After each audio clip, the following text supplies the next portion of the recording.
GM will close 21 plants and lay off 74,000 workers while President Bush signs the highway bill and floats a tax cut.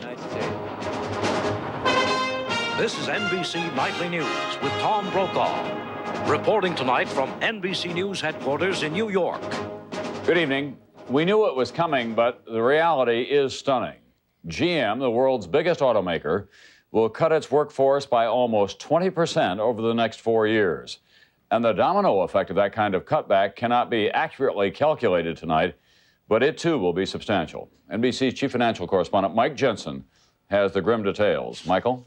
Tom, it's a sad day for America's largest company and for thousands of its workers. Here's the announcement by GM's chairman, Robert Stempel. By the mid-90s, our North American salaried workforce should total about 71,000 people.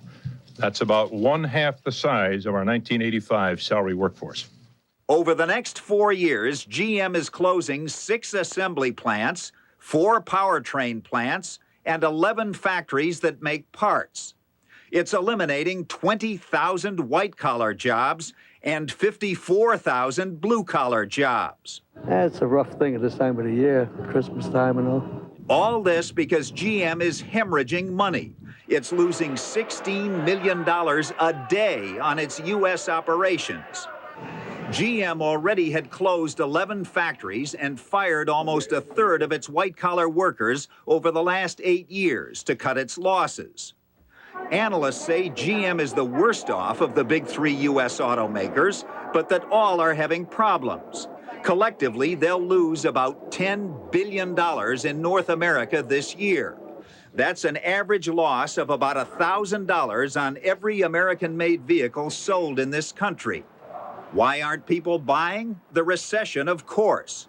Also, cars are lasting longer, an average of 6.5 years, because they're made better. And new cars are expensive. The average price is $16,000, twice what it was 10 years ago. Then there are the Japanese. Car and Driver magazine says of the 10 best new cars this year, 6 are Japanese and only 3 are American. 1 is German. There's a huge ripple effect from today's action. Last year, the big 3 automakers spent $120 billion on steel and rubber and glass and hundreds of other products. So those industries are laying people off too. So are auto dealers all over the country. The big question is, will GM survive? Analysts say yes, that the world's largest automaker is doing what it has to do to stay in business in a very competitive world. It's getting smaller and leaner. Tom? Thanks, Mike. GM said it will consolidate 2 big facilities, one in Willow Run, Michigan, and one in Arlington, Texas, but it did not say which one would survive. As NBC's Jim Cummins reports tonight, the scramble is on. It seemed the telephone never stopped ringing today at the Union Local for the GM plant in Arlington, Texas. Good afternoon, Local 276. Hold on, please. They're consolidating several plants. They haven't announced which way they're going to consolidate yet. One newspaper reported the Texas assembly plant was going to be shut down. The work would be moved to this plant in Michigan. But today, the Texas workers were dropping by their union hall to vote on a proposal to reopen their local contract, make concessions to the company, and save their jobs. Sometimes you got to bend a little to keep your jobs. We're just going to put our best foot forward and let GM make that decision. And GM was saying the Texas plant is still alive in its competition with the Michigan plant. We really do have a lot of things to look at in both communities. You have an impact here in Michigan, you have an impact here down in Texas, and that has to be weighed very carefully. Some of the Texas workers welcome the competition. We can run this plant year-round with what they run theirs up there just in wintertime. That's what it's all Others resent it. I don't like the idea of them using one union against another, but until our national steps in and takes a stand on it, our locals are going to be fighting each other. The union calls it whipsawing, pitting one union local against another. GM denies it's doing that. In a news release, UAW President Owen Bieber said the GM announcement strengthens our resolve to fully enforce the contract. That doesn't mean the local unions can't cut their own deals with GM on schedules and work rules. I don't know if it's every man for himself. You just got to put your best foot forward within the guidelines of national agreement. By tomorrow, the votes will be counted, and union officials will know whether the workers at this Texas plant are willing to make concessions to GM in order to save their jobs. Jim Cummins, NBC News, Dallas. President Bush was in Dallas today as well, trying to spread some sunshine in all of the economic darkness. He signed a transportation bill good for more than 500,000 jobs in the next several months, 4 million over 6 years. However, as NBC's John Cochran reports now, not much else is going the president's way. With so many people losing jobs, President Bush wanted to be around people with jobs, even picking up the check for a down-home lunch of chicken fried steak with workers who will benefit from the highway transportation bill he signed today. A bill that Bush says will support 600,000 jobs. Back when times were better, the transportation bill was meant to get people from here to there. But now it's also meant to get people back to work. But really, it is summed up by 3 words: jobs, jobs, jobs. And it's politics, politics, politics for a president seeking re-election. Sources say Bush initially considered staging today's photo op in Virginia. But political advisors pointed out that Virginia Governor Doug Wilder is a Democratic presidential candidate who might insist on sharing the limelight. Today, the only one sharing Bush's airtime was his wife, who traveled to New Hampshire to place his name on February's primary ballot. Mrs. Bush said she couldn't resist taking a shot at Congress. I just hope the Congress will do what they should do so that American people will get back to work.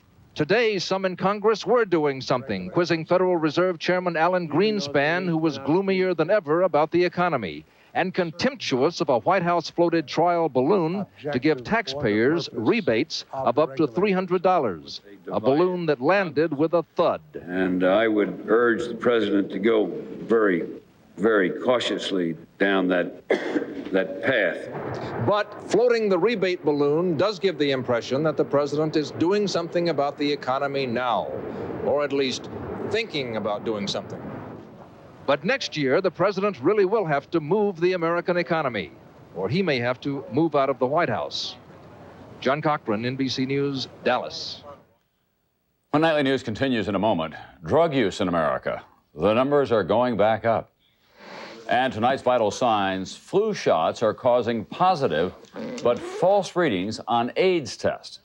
Robert Bazell sorts out the consequences.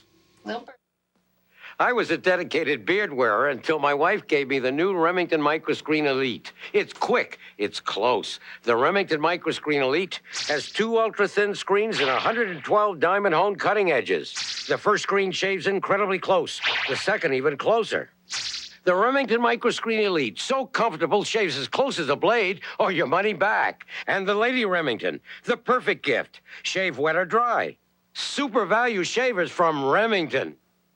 Why cook in oil, margarine, or butter? All-natural Pam adds only 1/10 the fat and calories and keeps food light and delicious. Pam Cooking Spray, because how you cook is as important as what you cook. Now you don't need a prescription to get prescription-strength medicine for itches and rashes. Introducing new maximum-strength Cord-Aid. Now with twice the healing medicine. New maximum-strength Cord-Aid. Prescription strength without a prescription. A disturbing new setback in the war on drugs tonight. The latest government survey of drug use by Americans shows that despite a forecast of a smaller appetite, this year the use of cocaine increased. NBC's Lisa Myers. For months, there have been hints that the war on cocaine wasn't going all that well. Police in many cities reported more cocaine on the streets. Prices were dropping. Still, no one expected today's news to be this bad. The survey by the National Institute on Drug Abuse found that 1.9 million Americans now use cocaine at least once a month, up 19% over last year. The number of heavy cocaine users jumped even more, up 29%. Well, the news is bad in the sense that it's a turnaround, in that the numbers that had been coming down are now going up for older use of both marijuana and cocaine, and that's serious. The Bush administration calls the increase a blip, noting that cocaine use remains well below its level in 1988. We believe that a substantial part of it is a relapse. It also points out this, that once you get hooked, man, it bites you hard. The rise in cocaine use overshadowed some good news, a continued decline in overall drug use, driven by a dramatic decline in drug use among adolescents. Adults are the big problem. The survey reports that use of all illicit drugs, including marijuana, increased this year among Americans 35 and older. The surge in drug use is doubly worrisome because it comes as many states are slashing drug treatment programs. The second Genesis program in Maryland may close this spring. Right, and I don't understand why they want to close this program down. But yet, what are we going to do? Go back out in the street, start drugging, stealing, robbing? The Bush administration long has cited the decline in use of all drugs as solid proof that it was winning the drug war. Until today. Lisa Myers, NBC News, Washington. Out of the scandal-ridden Bank of Credit and Commerce International, NBC's Brian Ross has learned exclusively that the investigation into BCCI now involves one of the Republican Party's leading contributors. One of the Mideast countries caught up in the BCCI scandal is Bahrain, where a member of the ruling family is one of the owners of the corrupt bank. Now, NBC News has learned that the man President Bush has sent to Bahrain as the American ambassador, Charles Hostler, is himself a key figure in an investigation of suspected fraud involving BCCI's secret holdings in the United States. Ambassador Hostler denies any wrongdoing, but investigators in the United States have found that Hostler has had a relationship with bankers at BCCI going back to 1982. Hostler's name surfaced in the BCCI case in a most unlikely place, Sherman, Connecticut. Investigators looking for hundreds of millions of dollars missing from the bank came upon this 289-acre site that was supposedly being developed for luxury homes. But there were no homes, just a couple of miles of blacktop road. And investigators discovered Hostler was deeply involved in the project in the years before he became a top contributor to the Republican Party and was named an ambassador by President Bush. Now, investigators want to know if this Connecticut project was a kind of land scam, just one of dozens in this country set up by BCCI to hide massive fraud. Sherman town official Ken Grant says he's already been questioned by investigators from the New York District Attorney's Office. From what you could tell, does Ambassador Hostler seem to be the focus of their investigation? Yes, I believe he was.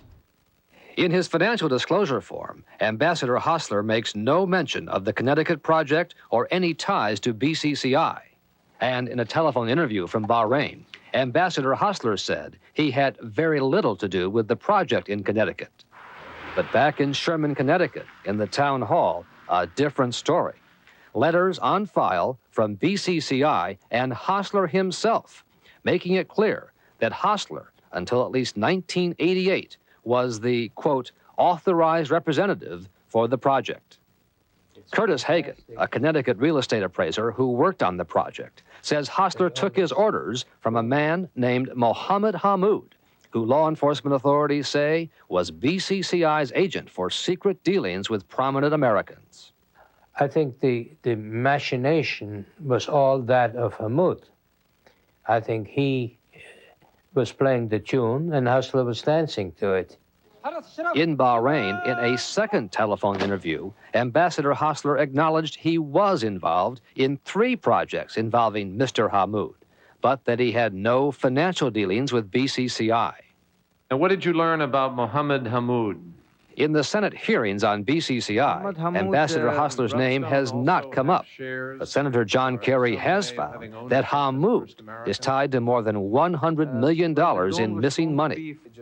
Kerry told NBC's Ira Silverman he wants to know more about Hammoud's connection to Ambassador Hostler.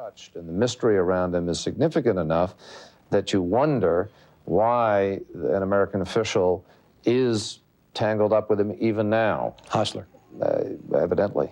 This seems to be kind of an odd couple, Hammoud and Hostler. Will you try to get information on what that relationship was? We will inquire with respect to that, yes. Of Ambassador Hostler? We will inquire. Late today, the State Department said Ambassador Hostler's dealings in private life have no bearing on his current position as ambassador to Bahrain. Brian Ross, NBC News, New York. On Wall Street today, blue chip stocks registered a small gain. Trading today was heavy. Norelco doesn't just shave you close, but incredibly close. Or merely shave you in comfort, but in exceptional comfort. Because the Norelco razor's patented lift and cut system lifts the hair, so when it's cut, it can actually drop below skin level without the blades even touching your face. And once you've shaved that incredibly close with exceptional comfort, you know you'll always be comfortable shaving with a Norelco. Norelco, we make close comfortable. State finals coming up. A lot of pressure to win. I don't eat right, I get irregular, so I don't project a winning attitude, and the boys see that. I tried some natural bulk fiber, but I couldn't take all that grit. Then I discovered Sunrise Smooth Metamucil. No grit in the mix or the taste. Easy to get the extra fiber I need every day to stay regular. You got a winning attitude, you win, if you're lucky. Metamucil, and you could stay regular for the rest of your life. Come home to the warmth and comfort of Isotoner's Sports Club slippers. Sports Club's playful styles and sweatshirt fabrics give you the feeling of a foot massage. Isotoner, an American family tradition. Mothers have learned from countless doctors and pharmacists to take care of coughs with Robitussin. And they've taken this advice home. Robitussin, recommended by Dr. Mom. Ask your doctor or pharmacist. Our daily difference now, vital signs. It is the flu season, and that means flu shots. But that ounce of prevention is turning out to be a ton of trouble. The flu vaccine is interfering with testing for the AIDS virus. NBC Science correspondent Robert Bazell explains. What's happening, Tom, is that at least some people who got flu shots test positive falsely, for the AIDS virus. Health experts emphasize that this is a lab problem. It does not mean that anyone is getting AIDS or anything else from the shots. There is often a shortage of blood donors at this time of year, and the problem with the flu vaccine could compound the difficulty. Technicians found at least 90 people across the country who tested falsely positive for HIV as well as for hepatitis. Most had recently gotten flu shots. The country's top health officer says people should not panic. This does not present a public health hazard at all. The influenza vaccine is safe. I've had a dose of it. This is a false negative reaction or a false positive reaction, and no one has been infected for any disease by the influenza vaccine. And also, our blood supply is safe. In no way has this hurt the safety of our blood supply. In checking for AIDS, technicians carry out two tests. The first is called an ELISA. It is quick and cheap. The ELISA tests were the ones showing positive for people who had gotten flu shots. In order to confirm that a person is infected with HIV, the technicians carry out a second test called a Western blot. This is slower and more expensive, but it is far more accurate. People with flu shots do not test positive on the Western blot. But blood bank rules require that any blood that tests positive with the first test must be discarded, and the donor must be told not to donate blood again. No one knows how many Americans have gotten flu shots, but reports that this could be a particularly severe year for the flu have prompted many more people than usual to get shots. Manufacturers produced 30 million doses, and there were reports of shortages at some public clinics. Health officials hope that this problem does not stop people from getting flu shots. Flu shots remain important for those over 65 and for people in fragile health. Tom? Bob, how long does this false positive test last? It's a very important question because right now the answer is that nobody knows. Protection against the flu lasts for about a year after the shot. It could be less, it could be more. It's going to take a lot more study to find out. All right, thanks very much, Robert Bazell, tonight. Tomorrow's Daily Difference, crime and punishment. Rape victims are now filing civil lawsuits on top of criminal suits, and they are winning big financial settlements. But is justice served? Panasonic presents a new breed of smooth operator. The new Smooth Operator rechargeable razor unites the old-fashioned closeness of a warm, wet shave with the convenience and no-nick comfort of an electric. Don't try this with any plugged-in razor. Smooth Operator wet-dry razors from Panasonic. Smoother than you ever thought you'd be.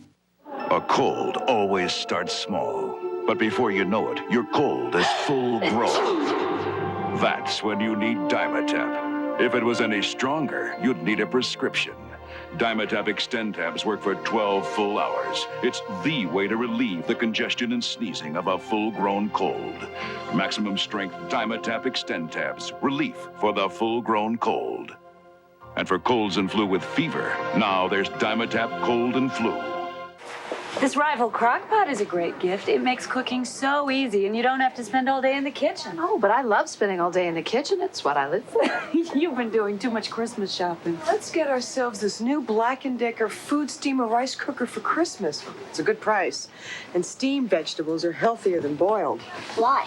Boiled vegetables lose their vitamins. You mean I've been eating vegetables all these years for nothing? Kmart makes it so easy you can't even complain about Christmas shopping anymore. Share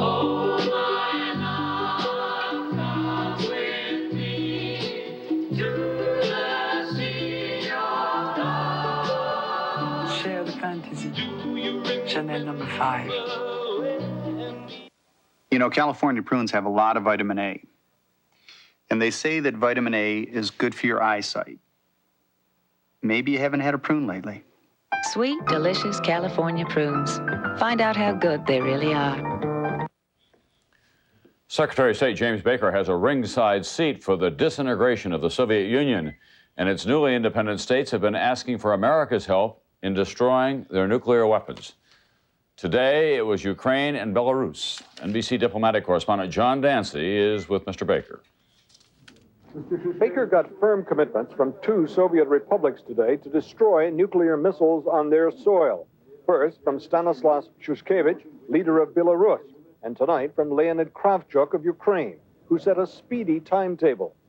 And our greatest dream is to have absolutely no missile silos, not a single missile, by the year of 2000. But if we succeed in making that and achieving that in 5 years' time, we shall be very happy people. Baker was pleased with the talks. And from the standpoint of the United States of America, they could not have been any more satisfactory. And from the cautious Baker, that was high praise. In another sign that the breakup of the Soviet Union is final, President Gorbachev today urged the Supreme Soviet of the country to hold a final session to transfer power to the republic. As food lines continue and the economic crisis deepens, there are growing signs of tension within the new Commonwealth that is to replace the Soviet Union. Alexander Rutskoy, who is vice president of the Russian Republic, charged that his boss, Russian President Boris Yeltsin, is trying to run the Russian Republic single-handedly. Rutskoy said, "Nobody knows where we are going and what is his ultimate goal." What is happening here is a revolution, and revolutions are never neat and tidy affairs. They're always chaotic. That's why it's so difficult for the United States. James Baker can offer advice and help, but essentially, the United States is just a spectator. John Dancy, NBC News, Kiev, Ukraine. The latest round of the Middle East peace talks ended in Washington today with little to show but a date for the next round. The Israelis have been meeting with the Syrians, the Jordanians, the Palestinians, and the Lebanese. Dominated so far by bickering and procedural questions, the talks are scheduled to resume January 7th. How's it going? Buick introduces the new supercharged Ultra for 1992 with 20% more power, 205 horsepower to be exact. Ultra truly ranks among the world's finest luxury performance sedans. The new 1992 supercharged Ultra from Buick, the new symbol for quality in America. At Red Lobster, it only happens through Sunday, and it's just $7.99. Introducing a brand new shrimp combination, and wait till you taste it. First, we took a touch of honey and created new honey barbecue shrimp. Then the tang of lemon for new lemon broiled shrimp. 2 new tastes together at a special low price, just $7.99. But this offer ends Sunday, so hurry to Red Lobster. And for holidays at home, party platters to go, ready in just 1 hour. This is regular. This is better. This Bayer is regular, but for headaches, Anacin is better. This is regular. This is better. This Bufferin is regular, but for headaches, Anacin is better. What makes Anacin better? It's simple. Regular Bayer and Bufferin have one ingredient for pain, but Anacin has two ingredients, an effective pain medicine plus a second ingredient that makes Anacin work better. For headache relief, get Anacin. Get better. Before I switched to Fix-It, Jones Peanut Crunchies only looked delicious. Fix-It and forget it. Fix-It is the strongest holding denture adhesive you can get. It even stands up to the hottest liquids. For the strongest hold, Fix-It and forget it. Shoot some slices, shoot some shreds, shoot some salad, salad, salad, salad shooter. Presto Salad Shooter Slicer Shredder. Point and shoot right where you want. Clean up easy, dishwasher safe, store anywhere. Salad shooter. Original, cordless, and professional salad shooter. Operation Desert Storm, a welcome and unexpectedly swift military victory, followed now by Operation Desert Stork. NBC's Fred Francis goes from battlefield reporting to bassinets. The assault has begun. At every American military hospital in the world, the wailing is for reinforcements. Right down along here, that's baby's back. It is called Operation Desert Stork, or the Baghdad Baby Boom. At Fort Campbell, Kentucky, new parents call it Baby Storm. Normally, this hospital delivers 100 babies a month. Next month, almost 400 will be born here. Busy. Colonel Steven Zanakis is prepping his battle staff for the new attack. We've got 5 in labor. He admits the military was only thinking of treating thousands of wounded. That was such a sobering thought and such a sobering enterprise that it just didn't dawn on me that this would be a phenomenon in the young children. I mean, it's probably shows I'm getting middle-aged. It's hard to fault middle-aged military leaders for napping. The quick victory, the euphoria of homecomings, the relief of it all blinded them to the aftermath of joyful reunions. I love you so much. Most were unplanned pregnancies. Having demonstrated their prowess in war, some of the Storm veterans said they came home and showed that they could love. That's what Mark and Christy Richmond have known each other 5 months. They have been married 5 months. He has been back from the war 5 months. She is 5 months pregnant. Whenever I first met him, who can resist? I mean, he was adorable and I was in a storm. Cynthia and John Dowling on their way to the delivery room. Well, we were trying before he deployed. It just didn't work out. Contractions. Her contractions are 5 minutes apart. Just 4 hours later, John meets his new daughter. It's his third. The war interrupted their family planning for 8 months, but not a day longer. The day after he got back, the ultrasound showed it. Danica Dowling, 8 pounds, 14 ounces, one of the first of thousands. How swiftly the American soldier forgets war. Fred Francis, NBC News, Fort Campbell, Kentucky. That's nightly news for this Wednesday night. I'm Tom Brokaw. I'll see you tomorrow night.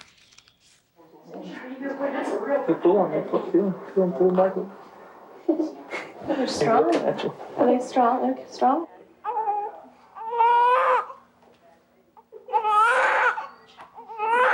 Is this what you thought of over there? Watch our teamwork, Channel 4 News.